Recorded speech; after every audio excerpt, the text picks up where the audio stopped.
Daniels, great move on his feet and in for the touchdown. Oh, what a move. Throws down the sideline for Terry McLaurin. McLaurin is loose. Lightning strikes twice in Washington. Hey, give me two claps and a Ric Flair.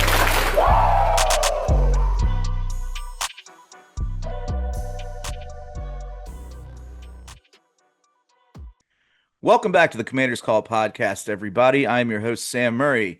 It's been a little while since we have talked, but there's a lot of exciting things to cover. Training camp is starting this upcoming week. Rookies have already reported. Also, a good time to mention, I am welcoming Ben alongside me as my co-host to the podcast today. This is also, obviously, if you're watching, our first YouTube episode ever. So you'll be able to see our faces, interact with us live, and see a whole lot more of our content here forward. Ben, welcome to the pod. How you feeling, man? I'm feeling good. It's just good to have someone to talk sports to all the time and to be able to put that out on the internet to hopefully get more people to come in and talk sports with us. It's going to be a good time. Absolutely, man. And there's a lot to be excited about right now. Going to the NFC Championship game last year, finally having a franchise quarterback that got Rookie of the Year. That isn't a flash in the pan, no shade. And a lot to discuss going on with the roster, 90-man roster right now. Obviously, we'll get cut down to 53 after training camp. During this episode, we will be covering the offensive side of the ball and breaking down every offensive position and what we think might happen from there, cuts, maybe some free agent ads from cuts from other teams. And before we get started with that, we might as well, cover a little bit else of what's going on in Commanders land. I think the elephant in the room, namely, will be the Terry McLaurin contract. Right, Ben? Terry is, we all know the saga. We thought that he would have been paid a long time ago. But also on the other side of the ball, this is the first real negotiation we are seeing from the new front office and Adam Peters, and maybe this is just how they do business. Ben, what are your thoughts on this situation, and how do you see it turning out? The only other time we've seen this regime extend a player has been Cosme last year, and that kind of came out of the blue. That wasn't a holdout. That was a second-year guard, fresh off a position change, and off a great year. And they recognized that, and they just wanted to get ahead of that market. Let's pay him before he goes out and has another All-Pro year, and is going to cost much more than they ended up paying him. This is a little different because Terry's a super high name already. He's already coming off of a pretty big contract, and he's looking for that last big contract because he's already almost 30. This is his last chance for money, and now he's holding out, and it's a whole deal. And my perspective on this is Terry's probably the second best player I've watched in my lifetime play for this team. Being born in 2004, it's like Santana Moss, Ryan Kerrigan, and Terry McLaurin. That's really, those are probably the three best players of my 20 years. Trent. So, Trent, that's fair. Trent Williams, offensive line, not that sexy. But if you're thinking super big names, guys who love the team, were here for a long time, this is universally beloved by fans, Terry's up there in my lifetime, top three for sure. And that's kind of where you get into the hard part here, where the fans are going to value that from an emotional perspective. And we have this new front office coming in, trying to be professional, trying to do it the right way, not just hand out money to everybody without thinking. We're trying to plan around giving Jaden the huge contract, and the books have to stay open and they have to stay reasonable. But Terry's just that kind of guy. You have to pay him. He means too much to the locker room, too much to the fans, too much to the team. And I think the disconnect is that for fans like me and even you, of course, but especially the younger fans, who Terry might be the best player they've watched and really watched, and while they could understand football, and we have that emotional connection to him, where this front office, 1 year with him, they're looking at him, oh, he's 30, oh, he's probably going to regress soon, he's never caught 100 balls, he's never had 1,200 yards. This is his first time breaking 10 touchdowns. What is this guy actually worth?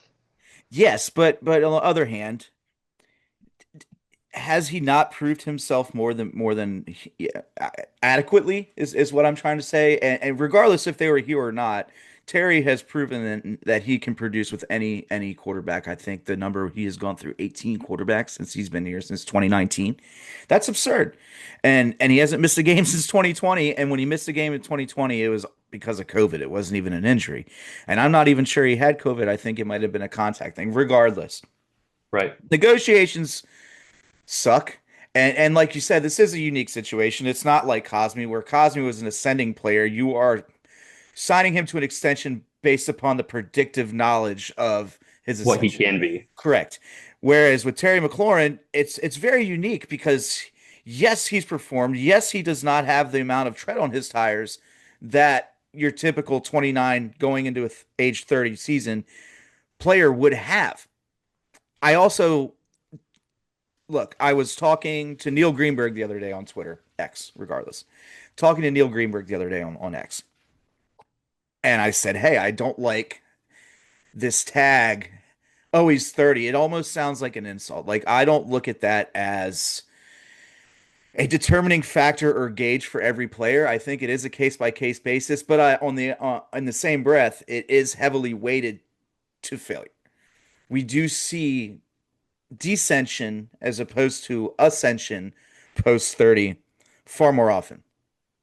However, I do see Terry as the kind of guy who can plateau until he's like 33 before he starts falling off. Like even if Terry's the best he's going to get right now, I think he's the kind of guy who can maintain that like a Mike Evans or a Larry Fitzgerald. right. Maybe not as good as either of those guys at their peak, but just in terms of hitting that peak, plateauing into that mid 30s range, and still playing at a pretty solid level before he starts to actually descend. So even if Terry's not getting any better, I don't think he's getting any worse anytime soon. And you know, not to harp on this subject too much, but what is Terry's floor really if he starts to descend? Because he is such a smart and cerebral player that does he actually need to be a 4-3 player to win? I mean, look, having a 4-3 speed is going to help you every single time. Don't get me wrong. But I also think Terry is the type of player that has the smarts and the ability and the route running to be able to succeed if he is to take a step back athletically. Now, I don't think we're close to seeing that from him. I think that he is a different specimen. And ultimately, I think this deal gets done. Uh, Listening to Scott Jackson from Richmond ESPN and his podcast the other day, he had Ian Rappaport on, and it was probably the best interview and the best content that I've heard about this situation. And this is one of the few times that I'll actually say that national media has a better gauge on the team than local media when it comes to contracts. National media somehow seems to be more locked in on contracts than local media does.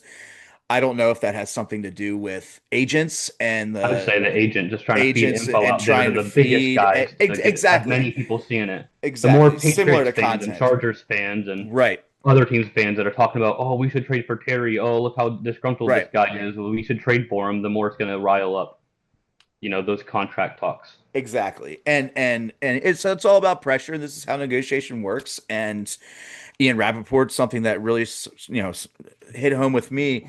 He said something that you can't force negotiations. A lot of times they materialize on their own, and developments in the negotiations materialize on their own. And kind of seems like a standoff here right now. But in my heart of hearts, it's going to get done. Both sides of this negotiation want to move forward with it. Nature finds a way. Nature finds a way. So I think ultimately we'll see 3-year extension, possibly an out after two, an option after two, front loaded guaranteed money, incentive based. Regardless, Terry's going to play ball and chase a ring with us this year. And that's pretty much all I have to say on that subject, Ben. How about you? I guess my last thing is, what do you think about the report saying that Washington's not even close to starting at $30 million a year for their offer? Because in my head, I always thought Washington's at like 31 and Terry's at 35, and they got to meet in the middle. But now we see reports saying Washington's not even close to 30, let alone a 34 or 35 Terry may be asking for. I don't know how much you can trust numbers being put out there, even when a contract is signed, because these agents are always going to put out the inflated maximum number. Right. Like when you buy a car, say you go buy a Mustang. A Mustang is going to be rated at a certain horsepower, but it's actually this, so it can be sold a certain way. Or think about when guys like Russell Wilson or Kenny Pickett are coming into the league going through the combine and their measurements are exaggerated a little bit. You know, Yeah. you'll go on pro football reference.com and it'll say Emmanuel Forbes is 165 pounds, and we all know that was not true, or 210 pounds. You know what I'm trying to say. But I think Jalen Milroe's hands grew like 3/4 of an inch from the I, combine to his pro day. I'm a big Milroe believer, but that's for another I day. don't. I That's think he for could be another. special too, but I see what you mean. Like that exaggerated, inflated numbers to make things Right. look as good as possible. I digress. Yes. So I don't know how much you can trust that number. And I also don't. Do I think there's truth to it? Yes. Do I think Terry wants to eclipse 30 million? Yes. Do I think he will? Yes. It's also not the 11th hour yet. It will be in a couple days, maybe, but not really. Does Terry need training camp to succeed? Nah, probably not. Will it be beneficial? Definitely, for more than just him. I think we might be looking at a situation where he's a hold in camp. I hope Reports, so. I hope he at least shows up. I hope so Show too. up, don't participate. That's what I'm hoping. I mean, I'm hoping it's taken care of before any of that, and this is all just moot points. But I don't know, and my heart of hearts kind of tells me that he will be a hold in, um, and the deal will get hammered out sometime before week one. And until then, we just got to sit and wait and hope for the best. But ultimately, Terry's not going anywhere. The team's not trading him. He has no interest in going anywhere. A deal will get done. Book it.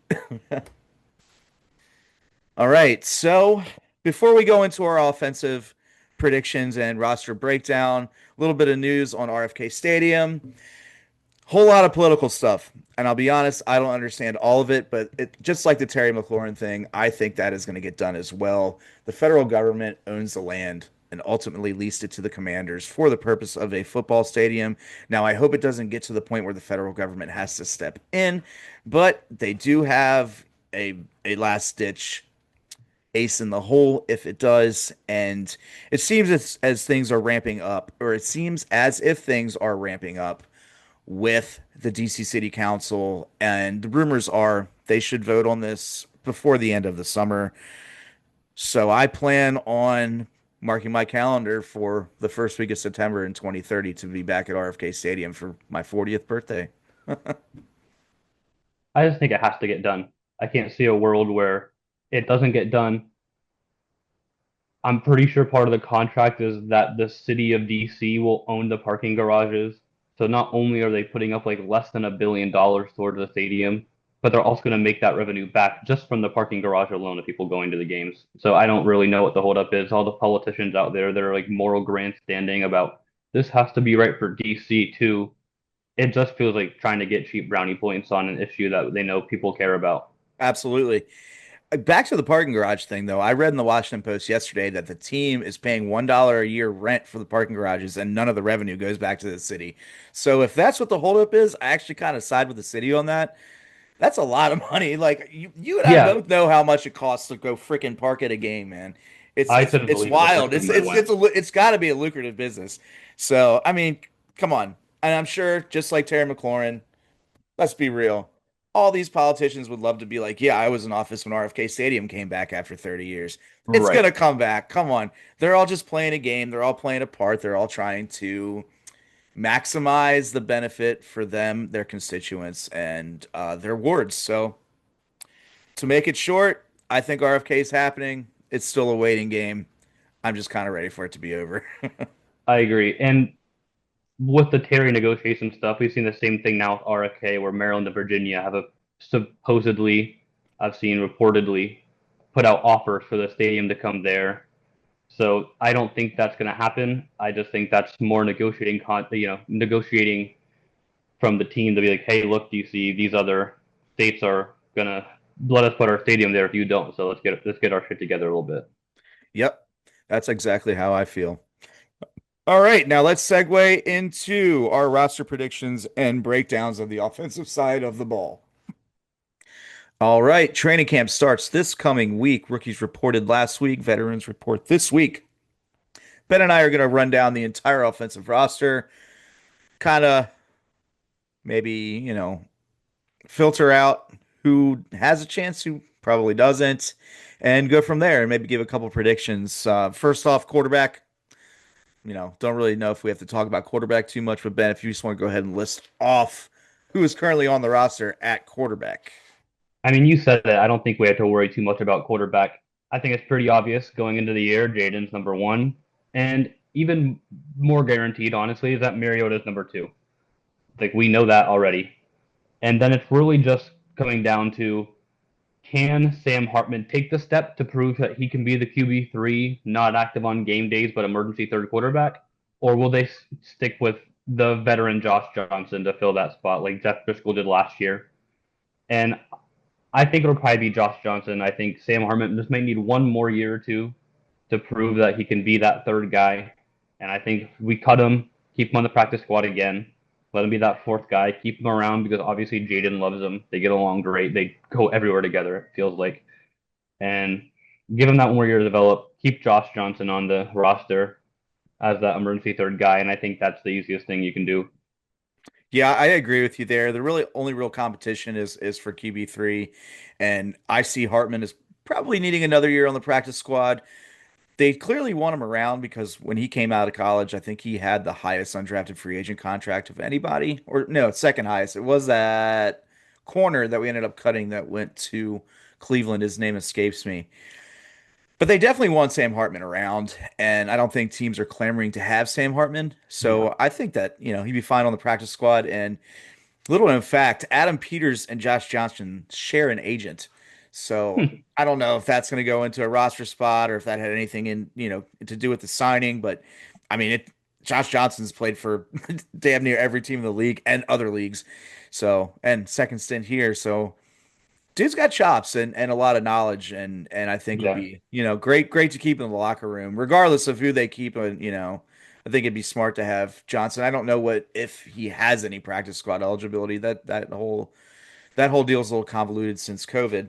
It is. And I'm sure But we'll get into it with the whole oldest roster in the league thing. But guys like sure. Josh Johnson really kind of skew that awful. You have a Oh, for 39-year-old sure. you have a 39-year-old third string quarterback that's going to boost your average up a ton. And we'll get into some other bottom of the roster veteran guys that eventually that we'll talk Sure. about that also kind of boost up that average age. But I think anyone worried about the average age And shouldn't be worried about it. I agree. The average age is 27 of our team right now, which is the highest in the league, but it doesn't help with signings of Bobby Wagner, Von Miller, And Josh after this year, it's going Johnson, to drop by 5 years. Zach Ertz, for sure. And a lot of these signings are necessary given how bad Rivera's drafting acumen was Correct. and how bare he left the cupboards. And I not to get too far off the track, but a lot of people are like, why don't we have comp picks for guys like Dante Fowler? I'm like, we're not going to see comp picks probably for 3 to 4 years, maybe 2 or 3 from here now. Until the 2024 class goes up. Correct, because we have to. That's the reason we have to dole out so many 1 year contracts because you have to have a Enough people to floor. fill Like a you team. have to have depth that was they never drafted for it, or they just drafted poorly, or they traded their picks away for Carson Wentz, or this, that, or the other. I digress. We're not in that era anymore. Thank goodness. Ron Thank Rivera, I wish goodness. you the best. You're a good guy. Get away from my Great football guy. team. Please get away from the football team. But you also run into the question, are they going to carry three quarterbacks? And we'll touch further onto this once we go deeper into these positions, especially like you and I were discussing off the record the other day, and the defensive backfield, offensive line, they might have to compensate more for now that Cosme's out for at least the first month of the season. So are they going to carry three quarterbacks? Are they going to cut Josh Johnson, keep Sam Hartman on the practice squad, and just run with Mariota and Jaden? They have flexibility there that, you know, we're just gonna have to see how that plays out and how training camp plays out, and how injuries play out. God And if willing. you only want to keep two quarterbacks, you have a guy like Luke McCaffrey who can be your emergency third quarterback if you have Yeah, to. you Not do not ideal, want to hinge your bets not on your ideal. QB3 So being that's Luke your argument McCaffrey. for keeping the third quarterback to be your emergency quarterback. But worst case scenario, you have a guy that used to play quarterback that can. So not that like, we don't want it to get there, but that's the argument. That's why you'd want to keep a third guy. We got close to it when the Panthers game with Marcus Mariota got a little bruised up. It seemed after a little banged up after Jaden went down, and he's luckily stayed in the game. Just something to keep in mind. I think Driscoll might have been able to ball in this offense. I think he would have been able to To be be okay. honest, man, Driscoll I looked think good, Josh good in the Johnson could too. preseason. Yeah, I think Kingsbury's a wizard. But moving on to the offensive backfield at running back. Now, this is going to be a little bit more of a tricky position group to gauge. Obviously, you have Brian Robinson coming back on the last year of his deal after a pretty lackluster 2024. Seemed like he started 2024 off pretty well. And you can't attribute all of his lack of performance. I hate saying lack of performance because he wasn't terrible, but he's not the dynamic running back we want and need. A lot of that could have been attributed to the offensive line. And you never and his, to be honest, lack of athleticism and his propensity to kind of hesitate behind the line of scrimmage instead of hitting the hole that's there. Obviously, you have Austin Eckler coming back. You have seventh round draft pick Ja'Cory Bill Krosky Merritt. How else is this backfield looking, Ben? Um, a lot of the same depth guys as last year. Casimir Allen still sticking around. Technically made that transition to running back last year, then got hurt. They brought in Demetric Felton. Had a couple good games for the Browns, and so Nick Chubb was always hurt, so he had a couple good games for the Browns, and kind of feels like he bounced around some practice squads since then. Chris Rodriguez, we know what Chris Rodriguez is. I don't know if Right. there's much to say about him. He looks good when he comes in, but I feel like he's really just Brian Robinson light at this point. UDFA last year, Michael Wiley really feels like he could be stepping into that Austin Eckler role once Eck retires. So maybe just one more year on the practice squad, a little more waiting for him. And then Jeremy McNichols made the roster last year. Kind of shows you how crazy it was. We only kept 3 running backs, and the third guy was Jeremy McNichols. I could see us keeping 4 this year, is what I'll say, because I think they like McNichols still. But the depth is not really looking that great. This is one of the easier positions to narrow down. Like, we're keeping B Rob. Eckler's going to be here. I can't see him cutting Bill. And I think they like what McNichols brings to the table. So I think those will be our 4. And to the point on B Rob, great start to the year, but it really does not help you when you hurt the knee, hamstring, and ankle of the same leg all in the same season. Already a guy, not very athletic, not a lot of burst, purely relies on that power. And when you're losing that power in your legs because you hurt 3 different spots in the same leg, you're just not going to get that same power. I agree. And I've always maintained that Brian Robinson would be better off in a committee. And that is not Yeah, shade at him at all. Sometimes less is more, addition by subtraction. And great on the goal line. I mean, he reminds me of a slightly less powerful Brandon Jacobs, if you remember Brandon Jacobs from the Giants back 10, 15 years ago, maybe. He was a player. well, And think of the Browns game when B Rob had like 2 rushes for 5 yards and 2 touchdowns. right, Because they only exactly. gave him the ball. He was hurt going into the week, and they only gave him the ball twice, Yeah. right on the goal line, and both times he was able to get in. That's really all we need Brian for. That, Third that, down that shorts and stuff like that. and that's huge. And I see so many people banking, and this is, I'm going to preface this by saying I believe in Ja'Cory Krosky Merritt, Bill, and I think he has a chance of being a good player. I think that the NCAA screwed him, and he would have been drafted probably in the mid rounds any other year had Yeah, that not happened. However, I don't bank on him just coming in and taking an RB1 job as a seventh round draft definitely pick not right right off off the the bat. bat. Would it be awesome? Would it be awesome to see another Alfred Morris like story? Absolutely. Is the potential for that there? Absolutely. The dude's got chops. I mean, he's performed everywhere that he's gone. He played 1 game for Arizona last year after coming from New Mexico State and a junior college before that, and he still ran for over 100 yards in 1 game.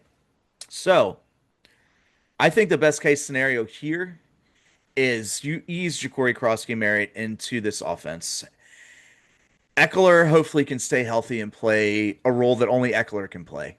And we saw that last year when we were missing Eckler, it really, really changed our offense quite a bit.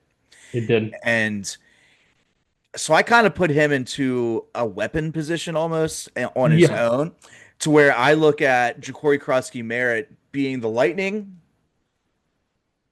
taking a page out of Ben Johnson's book here, and Brian Robinson being the Thunder. And I think that with zero knowledge of how the staff is thinking and purely observation, here. I think that that's the goal. And in the same breath, I also think Brian Robinson's replaceable, and I think this is the last year we'll see him in burgundy and gold. As for Jeremy McNichols, very solid in relief duties last year. Very, very solid in relief duties. I'd like him to be a little bit more involved in the passing game, and I thought he would have been because he seems like he's got some shiftiness to him. But he came in and played really well and holds value and is definitely going to push for a roster spot. I'd say that fourth running back spot, if there is one, is between him and Chris Rodriguez. And I would not count Felton or Wiley out of that either. That's gonna you've got talent. Why? I mean, Felton's come in before and ran for 100 yard games a couple different times, I believe, 2 years ago, if I'm not mistaken. He can play. Do I expect him on the roster? No, but you got guys like that or fringe guys that are going to push the rest of your roster. And I think running back's going to be very, very interesting to watch in that respect. Even a guy like Casimir Allen, I don't think he's going to make the roster this year. And he's been one of those perennial practice squad guys for us already. But between him and Michael Wiley, someone's got to replace Eckler as that out of the backfield receiving threat. So I think those are two guys to really watch out for. Maybe even not for this year, but like recognize, hey, Eckler's probably only got one more year left in the tank. Already dealing with a lot of concussions last year. Honestly, partly surprised he didn't retire this offseason. I was too, and And I could see those guys being like we need someone to be coming out of the backfield. Kaz, obviously a former receiver, and he's super shifty. He's a bigger guy for a running back. And I think that could be your kind of Eckler replacement. So those are two names to keep an eye on, even if maybe not this year. if Kaz Allen ever makes this team, it'll be incredible. So I feel like he's been on the practice squad for 10 years. It does Like, feel like like I that. don't understand how he has eligible. I mean, more power to him, and I hope it works out. But like, Those COVID rules really helped him out. I feel like he is an incumbent from the Gruden era at this point. Like he's been here so freaking long. It does But feel like he was like the first year of Rivera, and he's been here ever since. yeah, and in respect to Eckler, we'll get into surprise cuts maybe closer to the end of training camp, but I would not be shocked if I hope it doesn't happen, but Eckler it gets hurt a lot and he's had a lot of concussions and I would not be shocked. I will say I think the chances of him being on the team are much, much higher than him not being on the team, but I wouldn't be totally shocked if he wasn't week one. We'll see how it goes. Hopefully he stays healthy. And if he gets, pushed off the team for any other reason, I guess it's a good thing because that means that we got younger. And But we just saw Mike Williams from the Chargers retire after 2 days of camp. right, I guess And I could see Eckler maybe doing the same thing. He wants to give it a shot. He comes back for full contact. Like maybe, maybe that's not for me. I'm just going to hang him up. he doesn't strike me as that kind of guy. And no I don't think so disrespect to either. Mike Williams. I don't know anything much about Mike Williams except for how he broke my heart from the Pittsburgh game last year. No shout out to you, BSJ. But I don't know, man. That's such a tough thing to gauge. And I just don't. He doesn't strike me as a guy that would go all in and then take it back. Again, not trying to throw shade at Mike Williams at all. Like Eckler, just the whole team preaches intention. Okay, Yes. and if there was any inkling of a doubt that Eckler wasn't ready and good to go to play, I don't think he would have. I think he would have retired already. I could So also see him being the kind of guy that's like, I want to give it my all. I want to do this. I need to do this. And then he yeah, gets there and he's like, you know what? Maybe this is not the right idea. So I mean, I could see him pushing himself too hard to get it because of that same right. intentionality, that dedication. And so he's going to push himself to to come back and play again. But, maybe he takes a couple weird hits or nasty landings in camp. And then he's like, okay, maybe this isn't it for me. Well, I saw a video of him the other day doing one arm pull ups, so he's looking pretty good right now. Looking pretty good right now. All right, and moving forward into our wide receiver position. Um, Obviously, we talked about Terry earlier, but we know Terry's going to be here whether or not he holds out. He is going to be on the field week one. It just would not make sense for him not to be. Recently, in minicamp, there was a big scare of Noah Brown, who is our perceived wide receiver two. Before anybody gets mad, that I think everybody kind of looks at anything after wide receiver one a little skewed. I don't really put numbers to the receivers after wide receiver one because at that point Yeah. you're just kind of playing where your strengths are and where the offensive strengths are, and you're Right. playing to There'll be times spots. where Noah will come out at number two and Debo will go Right, in the slot, or if Debo got a number two and like McCaffrey or Lane will come into the slot, or right, Debo will be in the backfield and then Brown and McCaffrey or Lane will be in the slot and Debo won't even be out as a wide receiver. So right. Debo kind of is in that kind of we're talking about with Eckler, kind of in that weapon position where he's not really wide receiver two, he's a weapon one, and he'll line up where that requires him to line up. Exactly. And I look at Noah as a possession wide receiver, a true wide receiver too. You're going to have Debo moving around everywhere from the backfield, maybe some under center snaps to the slot to out wide. And everybody knows that there was a report that Noah Brown was carted off during minicamp. However, we have heard no update, which I have taken as no news is good news. During the offseason, mini camp leading up to training camp, teams are not required to report injuries. So why would they? Right. Why would they? So And this unless regime it already doesn't like giving information away, so they're not going to give it correct. away like just voluntarily when it's not required. Exactly. And if it was a season-ending injury, we would have known. Yes. And so there was a video that surfaced, I believe, Thursday of Noah Brown doing reaction drills, lateral reaction drills, and he looked fine. So not a doctor, but kind of looked like a guy that played football. So I'm kind of banking on him being ready. If he's not, I don't think that he's going to miss the season. But Yeah. can you go ahead and break down who else we have in this wide receiver room, Ben? I think we both agree that there's, assuming health and assuming contracts get done, there are five locks in this room. Five guys you know are going to make it. Terry's going to be here, pending the contract, which he's going to get. Debo's going to be here. Luke's going to be here. Jalen Lane's going to be here. And pending the injury, Noah Brown's going to be here. So we really only have like one or two open roster spots for another guy to come in and play. KJ Osborne, KJ Chris Osborne, Moore. right? Michael Gallup, like guys like Yeah. that. And I don't think that we really have to worry too much about the receiver position. I feel like those top four are pretty good, like between McLaurin and Debo and Noah Brown. You know what he can offer. Hoping we can get something more out of Luke McCaffrey than we did last year. Right. Banking on that upside of Jalen Lane. And I really don't see a world where any of the undrafted guys make it. And so this kind of leaves a spot for Gallup and Osborne to hop right in there. Some of these undrafted guys like Jacoby Jones, for instance, he is a big guy and he brings something that we don't really have on this offense right now. And going back to Luke McCaffrey, I'm a Luke McCaffrey fan. I think that if he had been given more opportunities last year, he would have produced more numbers. And I think a lot of people are just stat watching on him. Yeah. And there is a lot of a learning curve with him, going back to what you said, being a quarterback just 3 years ago. But I mean, his dad's a Super Bowl winning wide receiver. Right. His brother's And obviously Jaden very was allergic to successful. hitting him when he was open. Right. And I think a lot of it could have been with simplification of the offense on Kingsbury's end. And I think that we'll continue to see more progressions in Jaden's game this year, as opposed to just one and two read progressions.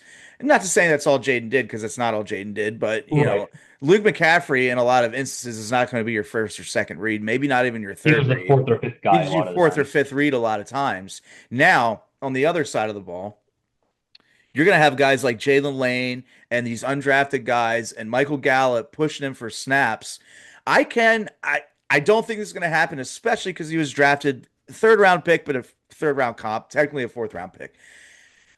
I think he at least gets another year, and I think He's this got to could get at least one more year. right, and I think this could be a position group where we see them carry a little bit heavier, in numbers wise, as I opposed have to seven projected right now. We technically right, held seven to start the year. yeah, Then we cut Byron Pringle and we played Noah Brown. But yeah. then we threw Crowder right on IR to put us down to six. So we technically carried seven, but once Crowder went on IR to start the year, we only carried six throughout the year until we brought Crowder back, I want to say. I think I That think might I think using last year's blueprint is a good gauge in some cases, but we also have gotten more talented, so it's Yes, not a perfect gauge to use. it's not. Not for me to tell you, but for our listeners. Right. It's It a good it's starting not point, but it's not a a good starting guarantee. point, but that should change year to year. It should. We should see better players being cut at the end of Yes. training camp every year, and it's a good situation to have, or getting traded and recouping some of this capital that we have used on guys like Lattimore and Debo and Laramie Tunsil. But wide receivers should stack up to be extremely interesting, especially I guess after what 1, 2, 3, 4, like you said. I mean, cloudy after three, in my opinion. So Yeah, I think in terms of playing time, it gets a little cloudy after three, but in terms of who's making the roster, I feel like those first five are gonna be here. I would agree. All right, moving forward into tight ends. Tight end room stays exactly the same, and Zach Ertz is the ageless wonder that is heading it. And he made a good comment a couple weeks ago. Might have been minicamp, might have been right after, but he said that this is the best overall tight end room he's ever been in. You have John Bates coming back, who's I'm a big John Bates stan. I watch a lot of his Best run blocking blocking tight play. end in Oh, the but league. he literally is the best run blocking tight end in the league. He broke the rookie run blocking tight end record, which I'm sure everybody pays attention to. Great guy, great player. Brought him back on a 3-year deal. He's like another Logan Paulson in my eyes. Like Yeah. unsung hero. Needs to hold on to the ball a little bit better when he gets it, but I don't need to go there. That Dallas game still kind of haunts me. Then we have Ben Sinnott coming back in his second year, and he got a lot of stat watchers too. Ben Sinnott, I think, had 2 catches and a touchdown last year, and then that big Yeah. catch in the NFC Championship game on fourth down on the fake punt. A lot of people don't realize Ben Sinnott, number one, tight end is the hardest position to learn in the NFL, save quarterback, maybe. You are having to learn how to be an offensive lineman, a wide receiver, a tight end. You have to know all of the running backs' plays. You're basically learning the entire offense, and there is a learning curve.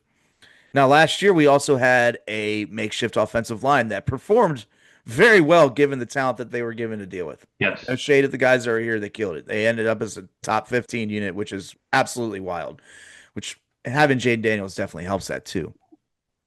Um, Ben Sinnott was taken out of a lot of plays, not by the other team, but by our coaching to help chip on the edges. So the offensive, like he was more or less a 6 offensive lineman last year than he was a tight end. Yeah. Now, given opportunities, when he starts seeing opportunities, and if he squanders those opportunities, then I'll get on board with the bust aspect. But I am in the department of saying we have not even seen Ben Sinnott yet. He's still a rookie as a pass catcher in my eyes, and I'm excited to watch him. And I loved him in college. I think he's got the chops to eventually overtake tight end one, whether that be deeper into this season. I'd like to see a little bit upswing in his usage in the passing game, but there's a lot of mouths to feed, and I think this is a pretty solid room. I don't know if anybody's gonna really test the top three. Now the real question is, are we gonna carry a fourth tight end? Because we do have talent below that. There's And some Ben, interesting guys who, athletically. who do we got, Ben? Can you let me know who else we got? Obviously, we have Colson Yankoff, who we did carry last year Yep. on the initial 53, but who also had a long IR stint. Former quarterback Tyree Jackson, of course, he's been the big name just purely athletically. I believe he's now in his second year as a tight end. Yep. Um, Quarterback. just yeah, former quarterback, just super athletic guy, super tall, fast. It's really just can he block? How are the hands? How's the route running? I think he's still a couple more years of a project to even consider him making the team. Pass catcher Cole Turner still around technically It's another one on like the Kaz practice Allen. squad. Yeah. Like he was like a fourth, fifth round pick by Ron. He can catch the ball, it seems, but other than that, must not have much value because we haven't seen him get into the game really, even when Ron was here. And then the last guy is Lawrence Cager, former receiver. He just seems like a camp body that's here to compete. I can't really see that one going anywhere. There's actually a little bit of hype on Cager, man. He was not bad apparently in New York last year. Their fans seem to be pretty high on him. But overall, and for sake of time, Tight end room seems pretty solid. There's a chance they can carry a fourth, maybe to help with blocking to get Sinnott some more opportunities, but that'll be dependent upon how other position groups go because this is nowhere near a roster that's ready to have novelties at every position right Right. now, if you know what I mean. But If we I'm keep a excited. fourth, it'll be Yankoff because he can play special teams. Right. But He's a special I team think they'd ace. rather keep maybe an extra linebacker than they did last year Sure. than an extra tight end. So that's going to be we'll get into that obviously when we get to the defensive Right. side of the ball. But it's not like it's just 25 offense, 25 defense, or we can't have 60 players. We got to cut it down to 53. So you got to find that trade off where Yankoff's not going to play offense; he just plays special teams. So if there's a linebacker they like that can play special teams and they also want to play a little defense, then they're going to make the roster over Yankoff. Right. And Yankov's injury last year, to go back to that, that was a phantom injury. They just did that to make roster room Just and put stash him him. on right to stash him up. Right. But yeah, I'm excited about the tight end room. Definitely excited to see the progression of Sinnott, and I mean, being around Ertz cannot hurt. And if he doesn't No. progress from there, then we'll reset. But Ertz is Ertz, John Bates is John Bates. The only question is Sinnott, and it's a Sinnott show. We got to watch how he improves. People freak out about rookies not performing, but for every Brock Bowers freak rookie tight end season you name, Sam Laporta, crazy rookie tight end season, you could name 10 Darren Wallers. David Njoku didn't break out till he was like 27. Now he's one of the best tight ends in the league. Trey McBride, everyone thought he was going to break out, and just when people gave up on him, he had a fantastic year last year in this Yeah. third year, I want to say. Also learned behind Zach Ertz to add that. Mm-hmm. So I just think tight ends of the group, you have to be patient. Tight end, corner, quarterback. There's just like tackle. There's just a couple positions where you have to have a little patience. They got to take their bumps, take their bruises. And year 3 is really where you're looking for positions like that. I think it's important to practice patience overall with pretty Yes. much any rookie, and it's easy to in today's age these rookies come out more pro ready than ever, and it's really easy to have different expectations when you have somebody like Jaden who came out, which might have been the most pro ready quarterback of all Mikey time. Sainer still great Mikey rookie year. Samerstill, yeah, like Even super, Brandon super, Coleman, super high surprisingly floor good for a guys. rookie. Right, right, right. And now you mentioned Brandon Coleman. I think that's a great chance to segue into our offensive line side of the ball and run down that. Now, a lot of changes along this line, and I love the trenches. I love run blocking. I mean, come on, the Hogs. We traded for Laramie Tunsil, drafted Josh Connerly, 27th over 27, 26 overall. We drafted him in the 29. 29, even better. Wow. Jeez. 29. Uncharted territory. Drafted him 29 overall. Now you have Sam Cosme's out until at least the beginning of October with the ACL injury. I heard I he's am curious progressing about well. that because we haven't heard anything from the team. The team seems to be suggesting that he's hitting all the markers, and Sure. I mean, I think he could be ready maybe even earlier than some expect. He's not ready for camp, but I could see him being ready for week 1, but not playing maybe until week 3 or 4, so to give him some time to kind of get back ready to go. I disagree. I think he'll start this. I think he'll start camp on the pup list, physically unable to perform, and they'll ramp him up from there. And I think that'll also help them. It'll give them an extra roster spot until he's completely ready. And we have, shockingly, we have enough depth along the offensive line now to where we don't have to have him back until he's absolutely ready. And he's one of your highest paid players. He's got all pro potential, already a Pro Bowler. Let him take his time. And Yeah. and Al Galdi, this was a few months ago, probably maybe mini camp time, maybe before, uh, they mentioned how it's possible that because offensive linemen don't have the lateral quickness or have the need to move as quick laterally as say like a wide receiver, quarterback, running back, that they may actually heal quicker ACL wise than a skill position player. I'm not banking on that, but they did say he's hitting all his marks. I know he's been in the facility training all off season, so I expect him to be ready when he's ready. Yeah, and And keeping that I'm conversation not worried going, about it. I'm very confident that a guy like Nick Allegretti can step in at right guard and Yeah, play well until Cosme's back, or even Andrew Wiley, who we'll get to. But I think I'd rather him be the backup tackle. And we'll get into a specific depth chart eventually, but you don't want a guy to have to be play guard, and then if a tackle does go down, then you have to slide the guard over to tackle and then bring it back. Now you're replacing two positions. Well, you Allegretti was also good. Keep Allegretti in at right guard till Cosme's back. Allegretti. I think Wiley is actually a better guard than Allegretti. Wiley was a better guard and was forced to move to tackle out of necessity in Kansas City, but as a guard, he has always performed better. I personally think that's who we see at right guard because you also have Trent Scott, who I think is the long-term swing tackle here, who also can play some guard and play guard pretty well. He played in the playoffs, started in the NFC Championship game, but they have a lot of depth now. You got guys like Herbig that they brought in that could play some center. You still have Dieter, who I really see making the team, and he was No. thrust into some bad situations last year where Biotish was supposed to play, and then day of the game he didn't. So Dieter didn't get any first team reps that week. But the other time that he started, he did get first team reps, and he still wasn't very good. So that backup center is definitely upgradable.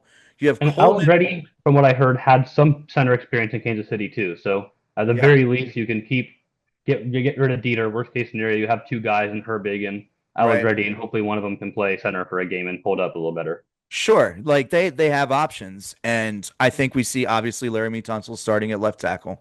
You got Coleman moving to guard, which I think is going to be excellent. I think I'm super, super, super duper high on Coleman at guard. I think he's going to be an all. I think he's going to be a Pro Bowler this year. I I think really we do. were all really high on Yeah. Coleman at guard last year, and then Yeah. he played tackle, and we were like, "Hey, he's actually not bad at tackle." Yeah, And I then mean, now when he's moving to guard, and we were like even more optimistic about him playing guard than we were because we saw how surprisingly good, I would say, for a rookie third round draft pick to come in and play tackle that well, yeah. especially left tackle. Even just to play average, which I'd say he played slightly above average, but even average left tackle play out of a rookie is shocking a lot of times. He played really well until he got hurt. He got nicked up a little bit and he started getting pushed around, but I mean it's still extremely respectable and his size just fits in guard so well and that left side of the line just got massive. And Yeah. it's going to be Yes. fun to watch. But we're starting to run out of time, so I just wanted to go ahead and plug all of our handles and socials. Please, if you're on YouTube, like and subscribe and share. You can find us on Apple Music, Spotify, anywhere you can find podcasts. Stay tuned. We will be coming back in a couple days with our defensive side of the ball and previewing that for you. Have a great day and go Commanders.